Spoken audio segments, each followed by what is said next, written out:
The operational area is fairly uniform in its basic accoutrements, whether in Angola or back at base not far from the hostile territory. For the Air Force, it revolves around planes, though each group of flyers have their own concept of wings and what they mean. Major Denzel White explains. With you flying Pumas, some of the critics have said you might as well be flying a bus backwards and forwards. You're ferrying troops, you're ferrying spares. This morning you were carrying wheels to an armored column. Doesn't this get a bit tedious at times? Not really. In a way, we certainly are. We're battlefield support aircraft and we're flying people back and forth. But at the same time, we're also flying people into contact areas. You know, in many of these interviews, the word fear has run like a thread throughout the emotions, the thoughts of many of the individuals that are flying. Is it not possible that you people could end up needing fear in regular doses? It's a pretty provocative question, but I mean, maybe I'm wrong, maybe I'm not. Yeah, I think fear is perhaps inversely proportional to the knowledge that one has of a task.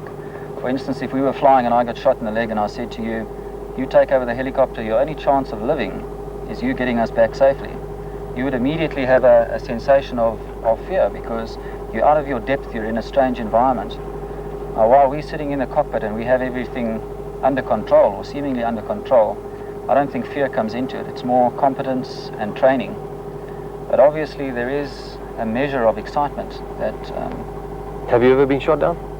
I have been shot down on occasions. More than once? More than once. Have you ever been wounded?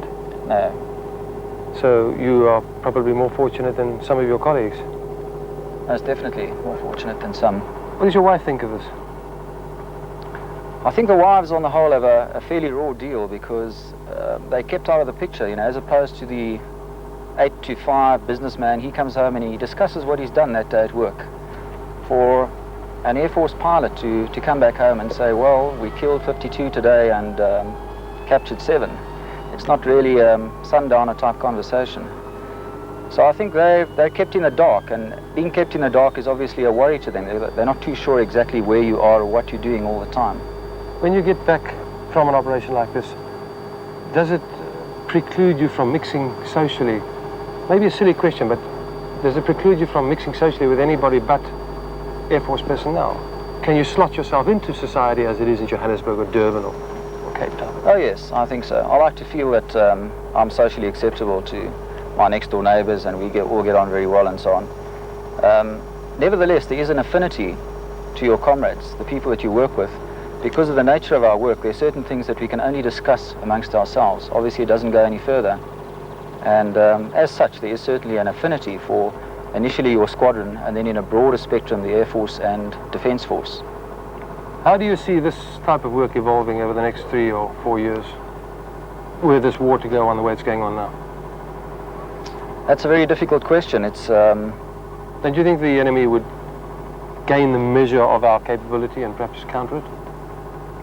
I think wars are not won on battlefields. It's the politicians that will have to solve our problem. From a military point of view, we're capable of containing the war at this stage. You've been doing it for 16, 17 years now. For several years. But it's certainly, I don't think any war of this nature will be decided on a battlefield. It will have to be a political settlement. Or Rhodesia is a case in point. Or was. Was.